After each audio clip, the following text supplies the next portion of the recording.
Inside Story Uganda, real source of political updates.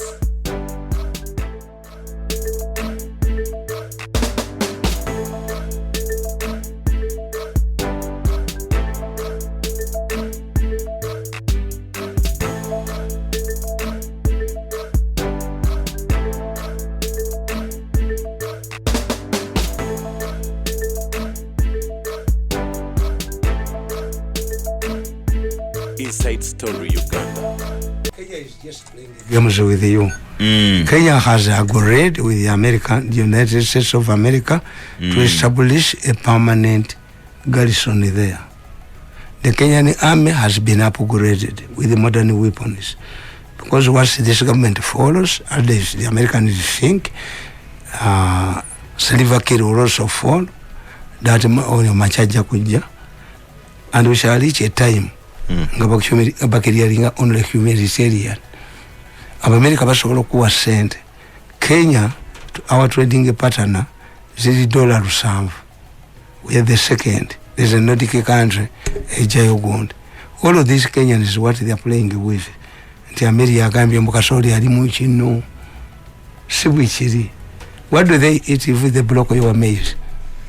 The Kenyans have reached negotiating their direct ties with the USA and with Britain without the involvement of other East African countries. Uganda discovered the oil earlier than Kenya. Kenya is an oil exporter. Who is undermining this? You talked about the standard gauge railroad. Have you started at the 40M? Kenya yeri Kambabuli nechirala bana bakandako ekibali mu kutegera bakandako Kambabuli Park wa South Korea ya Jawan high interest yalimu oil and other things buyaddayo ali mu komera Edagon watake ya Jawan nabagamba nubaga nti abasirikale bamwe abali Somalia because we are foot soldiers of Turkey Somalia International Airport ya Bataki beba invest in there. Buyadde bali sema mujeka America. What kisirani do you have? Mumbuli yo mugenyi wamanyi yazze wano nasigaza power. I mentioning amafuta mu mumbuli bakandako nga bakuba abana bafe bakosaba gunis. You see the country. Are you aware? Do you see the political dynamics? The way we see it. This is why unatingo kutia ayagala kuwamba government. Nachobe ayino kuvaawo. Police private secretary ayino kuvaawo. Na ate president ya wano no mwala wa information. Ayino kuvaawo. Press unit unagenda mujja mutwale mu New Vision ateka womulala. UBC ayino overhauling. Donors abaita yagambi Lugunda that one is intelligent but senile. Nguri yagamba can find something else. Naganti Mbabas is suffering from the wounds of the other election. And he is busy lobbying a lot to become vice president because he has no money. Muavu. Ne mukazi we tusobola muwayo. Nafuna kwa prime minister's office. Hey, Kadaga, I have earmarked 5 billion to ensure that Kadaga is removed. Why? Kadaga is the most influential person in the African region. Then once you allow Kadaga to be there, Nankabirwa must attack Kadaga and another woman I will not mention because of my relationship with her. Yes, I cannot mention this woman because of my relationship with her. Nankabirwa must come out and attack Kadaga. Beyanako alikengo mulimu akufulumiza 5 billion. Kadaga must go. What about Miyingo? Miyingo, that's a Nordic creature. Miyingo must go. Who are you? Lumumba must go. Replaced by Chiwanda. Because Chiwanda is a bit stubborn. But there is no money in the midst of tourism, and we are not going to, because tourists are not going to come because of mishandling COVID. The younger man is determined. Never agambye. The man is mad. But if the professor of science can describe you as mentally disturbed, bagambye ba professor bampulira kati. Bagambye ba professor yabagambye, if we allow this man, this younger man, to cooperate as he is, we are in trouble. We are in big trouble. Because first of all, he has a case. When we talk to him, he does not understand. Mundina nayenze nseka nnyo wamba lava Museveni ayina ekizibu naye muyambye nnyo. That's why the Kando has a panicking. The accurate information Museveni gets it from Miso Bagambye. But why doesn't Mirundi tell the president? You see, the president is like a beautiful girl or a rich man. When you are talking about a beautiful girl, you don't criticize her because you expect the words. When you go to the president, don't tell him the truth. All of those who have tried to tell Museveni the truth have ended up in jail. Some have died. What about Chirumira? He died. Lieutenant Musoke died. Others have died. Others are in hospitals. Others fled the country. Kakati, I don't know whether nay president abifuna mbimuwa citizens muwa, and I'm happy. President I know musajja gwe yali badanyigidde ngatayagala namulabako yagezezzaako mulaba several times nagana omulaba.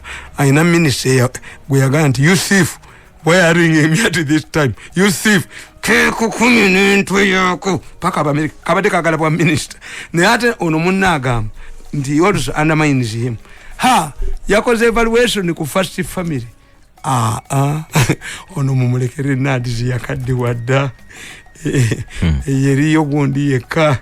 Yagambye musanji we eriyogu abasigadde bonna temuli those donors. Mirundi katonyo olutalo speakership lwoyogeddeko wono luyina lufueling outside nga tali mu parliament. But let me tell you, younger man. Kadaga agenda. Let me tell you, younger man. What if you chased me away, calling me a mad man, even blocked my compensation, several millions of dollars?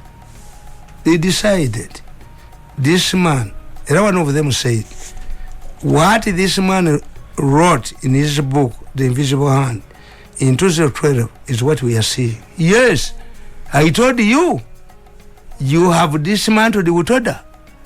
You are invading organized groups like Owino. These markets, the Baganda in the markets. A Westerner, if a Westerner fights for an abattoir, I can support Basaja Balaba. But if a Westerner takes over Owino market, no. You are inciting Baganda.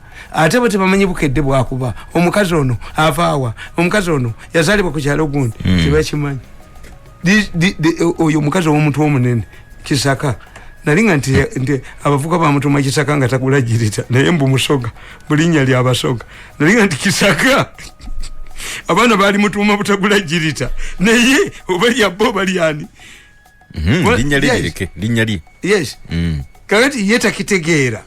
As Bobby Wine threatens to attack the city, you are creating recruits for Bobby Wine. You are disorganizing the organized groups. That's what you call a Mutwego Techirimu. Is far-fetched. Obongo Tabuyina. You don't know what she did. Banova Minister of Kampala, Jakula Bencha, Ganamugwanya, Awandi about permit Empia. Permit Empia, Obas Motokazina selling Zakono. Permit Empia, what's the difference? Nebaba, Nebajogaba. And the Katumba Amaran. Katumba Amaran is in Puliaba Mogera, Kuntibamu Kulevino, Kajina Yamukulevino, we are so Kadam Pankako, Nali Colemendi and Nekajina Yamukulevino, and Zemboli Yankapog. The Katumba Amalam Kulevino, Omusaja Yagambi, Kakati, Giravos in Zijago. Because we are cornered. We cannot go outside. Even the Chinese, I'm telling you. The Chinese are saying, for us, we lent money to Uganda government, not a regime. If you go, any government in power. Two, we in some international relations. who is the largest trading partner of the European Union? It's not USA, it's China. What does it mean?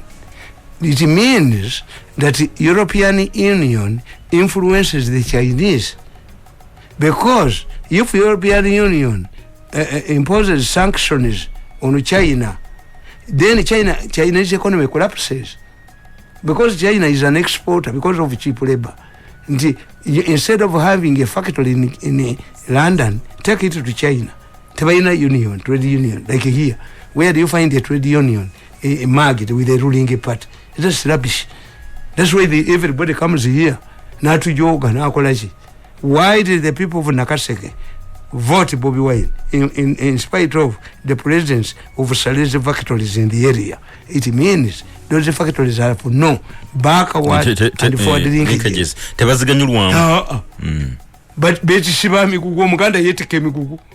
Chinagenti abanyakole tebategera baganda. Muganda yetike migugu. Muganda walmule walabe muganda shebe kaje ko. Walabe echebe echiba chabe. That woman, my wife told me, echebe echiba chabe. Mukazi omuyima tafukamira. Abaganda be bafukamira. Mambo echebe echiba chabe. Mukazi omuyima tafukamira. Kagandi nabana abaganda ne bayiya. Echebe echiba chabe. Omuganda takola bwasechuliko. You see, at times I'm humorous. To drive my point, a good speaker must punctuate his strong staff with laughter. Otherwise, people can go away. That's why many people think that man is a mad man. I'm not a mad man.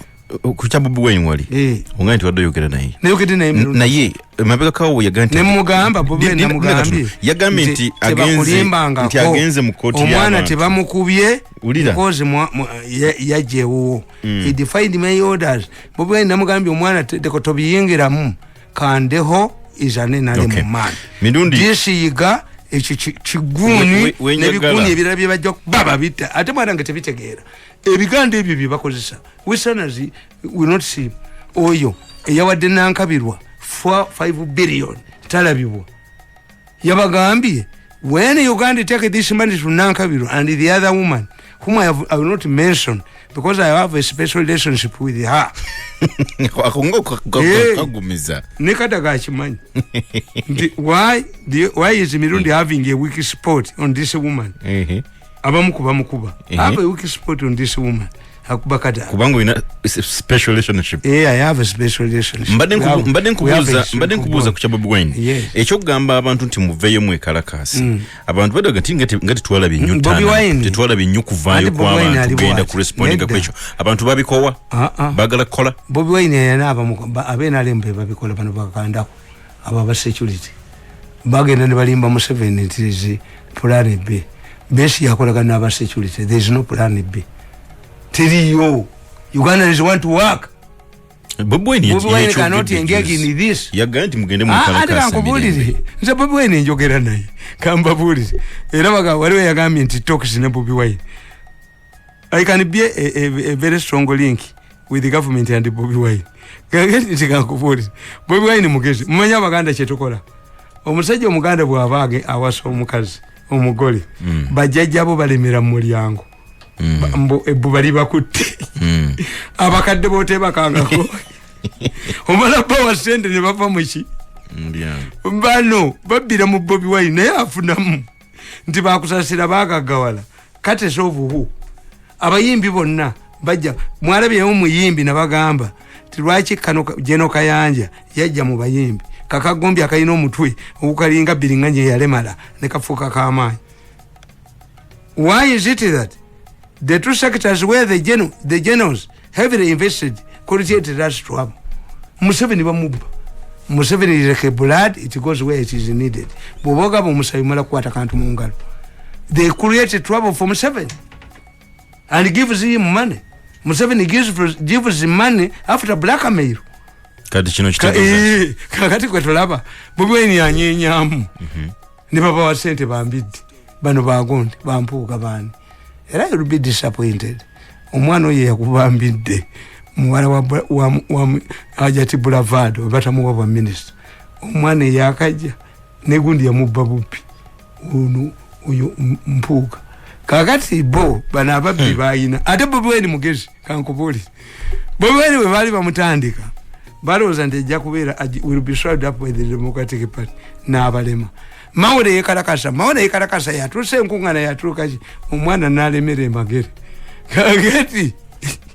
kakati bakusasira ne balya sente naye nga boogera naye What Museveni doesn't know abo bakusasira ono simanyani bamuteka ku pick up yani advisor wa ghetto gundi Buchamani bamuteka ku pick up mbwa agenze kuyamba balema bane ba ndaba mutwalanga talinya ye Museveni tamanyi nti bano boogera nono ono yabakolera obubadi ali oba Bobi Wine obubadi yabujja ku sebo badi w'Emmengo wano Bobi Wine yakola obubadi bwe ne buyitamu obwasente kakati bwe bamuteekako DB block yali ya kamiliyoni yali yonani ono mukaku yali yajigoba yajimma cards.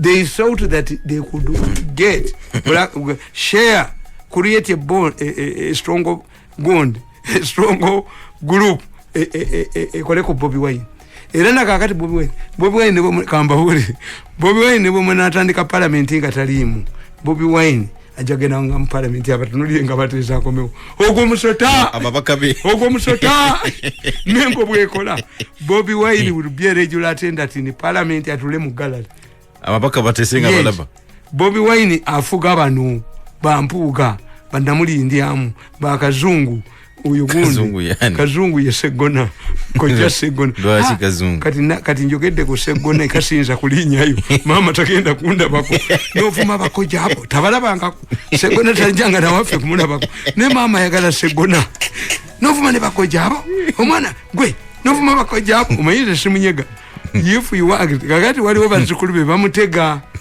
bwe bana kubyo omuntu bagenda olutukayo nakuzala kuvuma bantu ana kuzala kuvuma bantu ati navumya ngamanya bazikulu baina nabo ndoza nabo bali echoja mu miro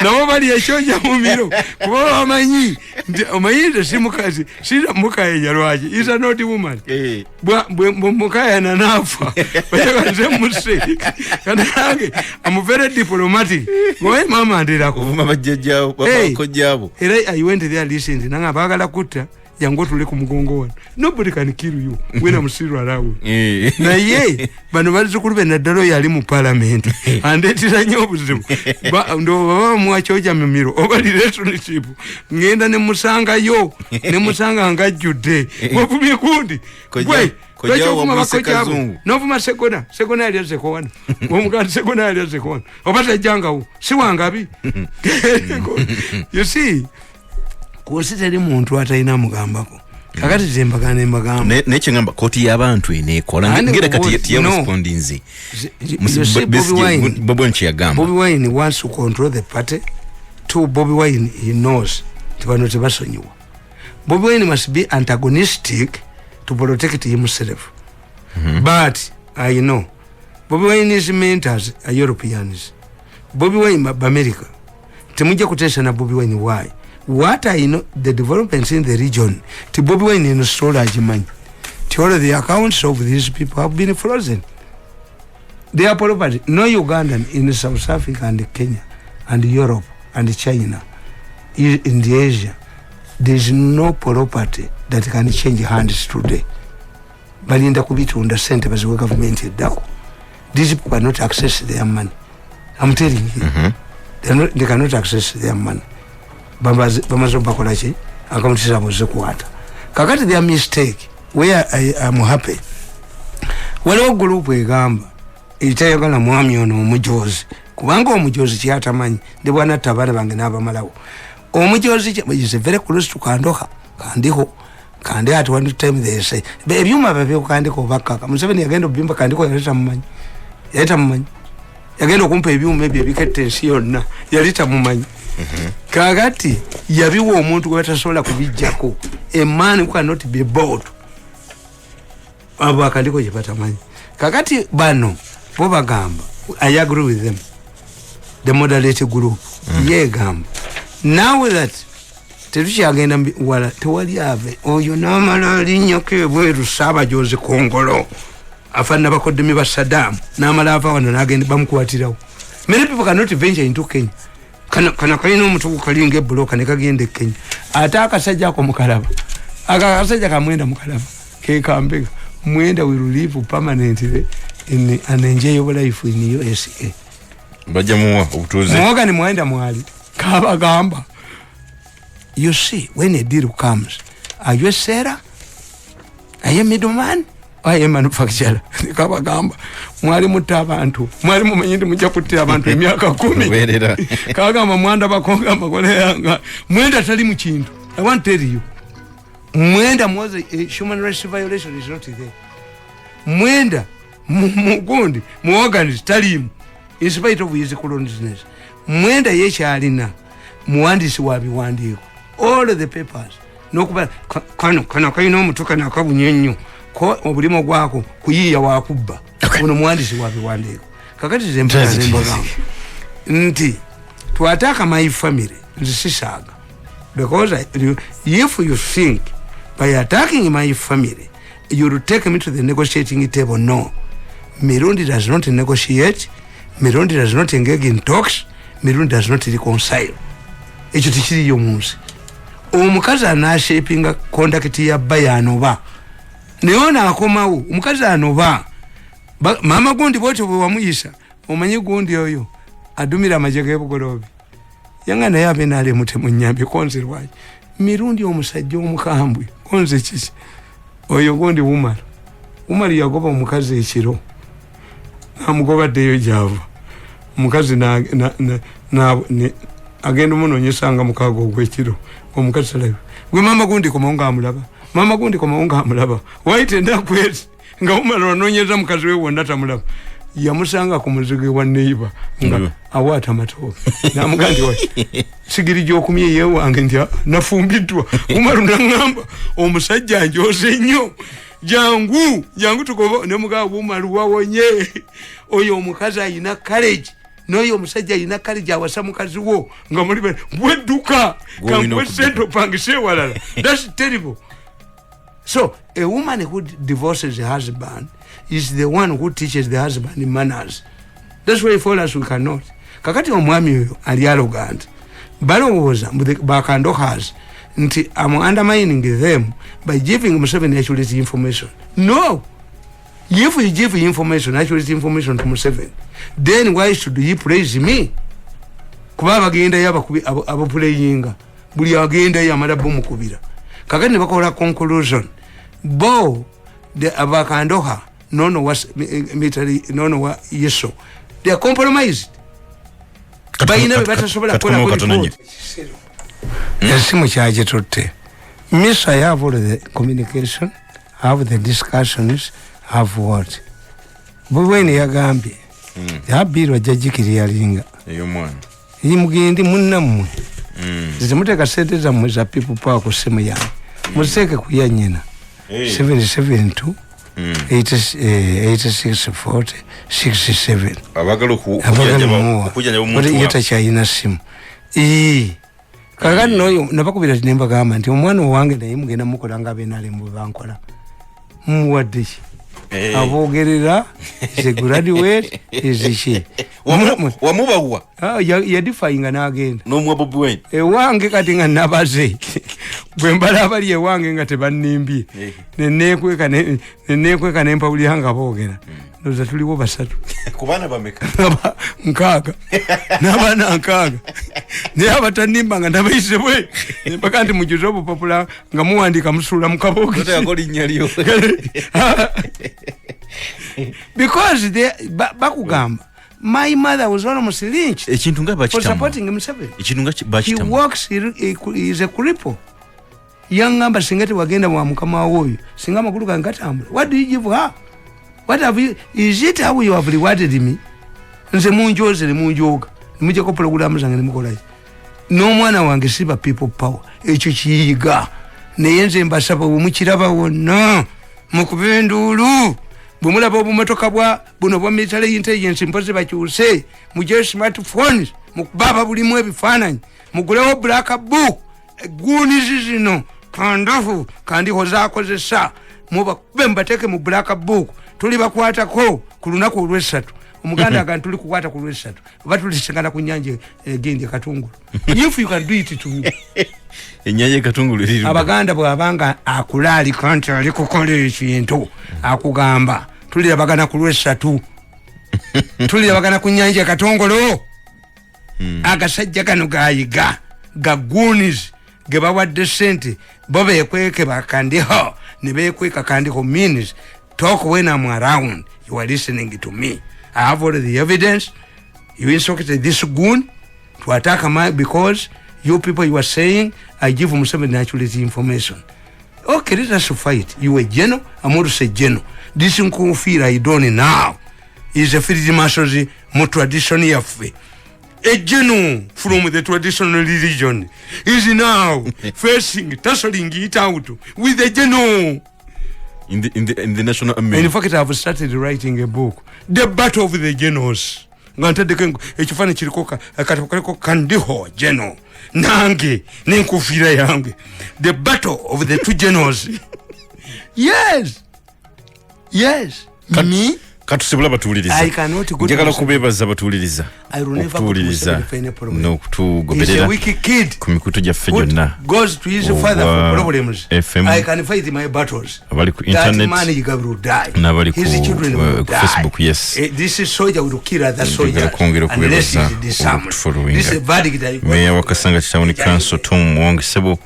Webali nnyo kubanga kulina abalala. Olidde bagenda jitabula. Let me tell you, let me advise the government. If people are speculating that Muzata was killed by agents and you disturb Muzata's door, you're making a very big mistake. Let those people who go there, mubareke baugere byabagala. Byonna. Aganti Muzata batamu family gamba yenedi watali genuine anti yeti tebagitegese tebagitegese nga family doya nayo mugenzi eba yanna kumeka era mugenda okusoma ensinge kutuka ko munna kumeka ensingo yakutuse ekitubuuza ebyamwe birikiriya. That's why I admire Islam. Tugenda ne position ya family. Ensingo takutuka konga family tenakiriziganya. Tunaba ku tubala naku. Era bagambye Nsereko oyo yali badde good deputy speaker naye tategerekeka. Baga nti nganda kankubolire.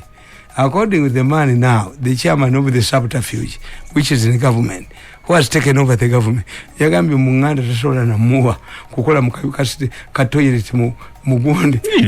Yagambi ayogere bibi. I cannot allow nganda to come near anything, even cleaning the toilet. Nganda lochi nalabene baneba muvudde mu kiki. Anti nganda tabala. Nganda yalowooza buyagala ekibumbu kya Wambuzi. Nganda yalowooza tejja kulemera mu FDC atavere chief whip ava mu kibiina kya Bobi Wine. Kakati nganda ne Museveni baawukanirawa. Nganda tayagala kutaachi mu sitogwa nyama obwa chief whip. Agamba Museveni ayina ente namba mbwaveewo. That's why I tell you. Ntikwe kakati ngekyo kiguni kiyiga kikuba omwana ngekimutte bakitte. I'm going to incite the populace against it. Bwemukirawo no oba kigula nyama kino olubuto lunene kyewaana nnyo kina abaserikale babiri okuli yakubye omwana wange. Olaba bano bannemeddwa. What? Kankubuuza. Olaba bano bannemeddwa. Batu mwebaze. Baani abo kanagisi ne bane muteeka wali. Kano kantu ya pusi nengateeka wali. Ogamba otya omukazi nalonga adduka muloji nga yekunkumula noga nti Virginia ayingere oyo omusajja abaye abala okitegedde bwolaba nga nalongo nga adduka emisindi yekunkumula nabiko yabireseeyo naga nti enusu emulemi okunojjola omanyimu abaganda bajerekanga nnyo abatoolo bagamba mumusingasinga yafuna omutolo omusingasinga namusinza amaanyi nayita munne bojo yija tunojjola enusu nemu ng'ennusu ono emulemi okumalayo musingasinga ng'alina amanyi tokalabanga n'ayita munne nti waayi jangu ennyambeko tunojjole ennusu olaba nkubye bano n'olaba omusajja n'asiba empologoma olujegere noga nti embwa eremeddewo nti oyo kanda asobola kunnema nti kino ekisajja kino kiguuni kyengenda kuyinsira kitingirawo ampuliriza kiriza program bwetyo bwebadde ero twagala okubagaliza olunaku olulungi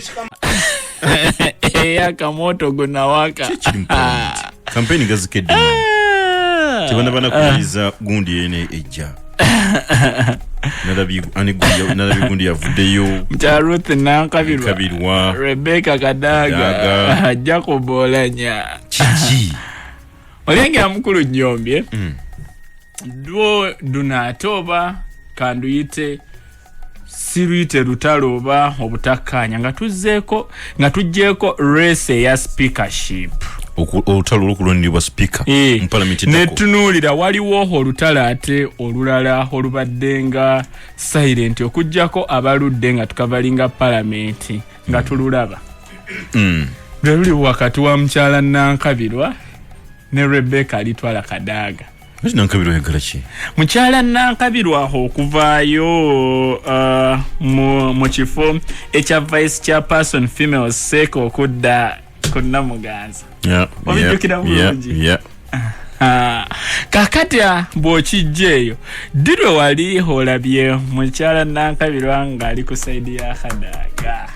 In most cases duno kwegamba dwo siruyite lutalo obutakkaanya bwabwe bwo bubaddewo ebbanga ddene naye nga bwe tutunuulira kino ekya speakership kizzeewo just mu kiseera nti oba bwe tutunuulira Nampala aliko mu kiseera kino ye ne mukyala Kadaga tebabadde at good terms ebbanga erisingira ddala era ne bwabadde chief whip walengerangako nga bw'olaba kwegamba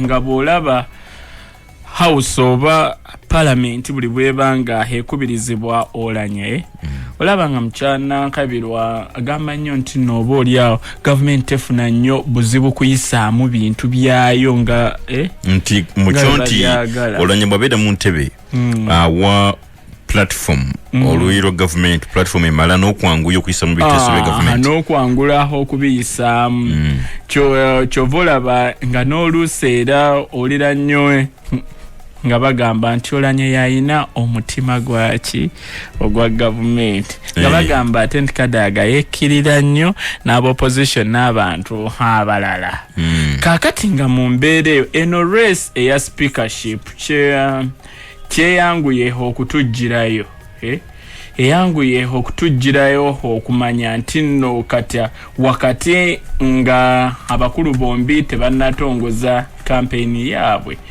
etulagiddewo already camps nti nno already zikoze eki zimazeeho okuteekebwawo kubanga bwe tukitunuulira bwe tulaba ekintu ekya Jacob Olanya nga tukitandikiddeko ddala Olanya okimanyi yali yasemba okubiriza parliament eyo mu February w'omwaka 2020 nga tutandika covid lindako wamamba desimulaba nenga wali simulwadde simu kikadenga wali oba abadde mulwadde simulwadde nabana baka beebuuza omubaka akiikirira ekitundu ekya Omoro Olanya Jacob Lanyweni Komutik alwaddeeko mu 2020 abaddewo nga mulamu abaddewo nga mulamu ekisookera ddala bwe tutunuulira Olanya Jacob yayagala okuvuganya ekifo ekyo guli eri omwaka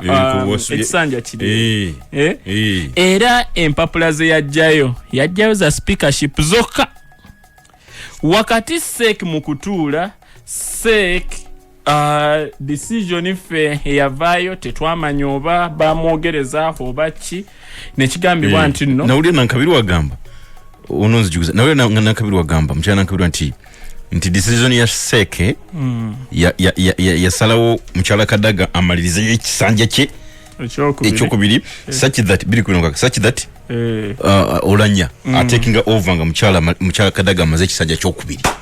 In fact yazzemu n'akyogera kuba kabali bagamba juzi tuli oluvuvumo waliwo balese debate ya speakership mchala Nankabirwa aweereza bu message navayo nagenti bane bu message mbuweereza Olanya yi speaker ddako buweereza si bwankiso kubanga seke yasalawo mu 2016 tulekere Kadaga amale ekisanya kyokubiri era yajja kati sigi nawo nesinde mugatta kakati mu mbeera eyo bw'okitunulira mukulu Nnyombi ekisookera ddala seeki eyinza okuba kale seeki yasalawo decision kubanga ffe tetutuulayo tuwulira kivuddeyo ekyavaayo kyali ekyo naye nga mu mbeera eyo wakati awo ssemateeka aho w'eggwanga talina ttaamu ku kifo kya sipiika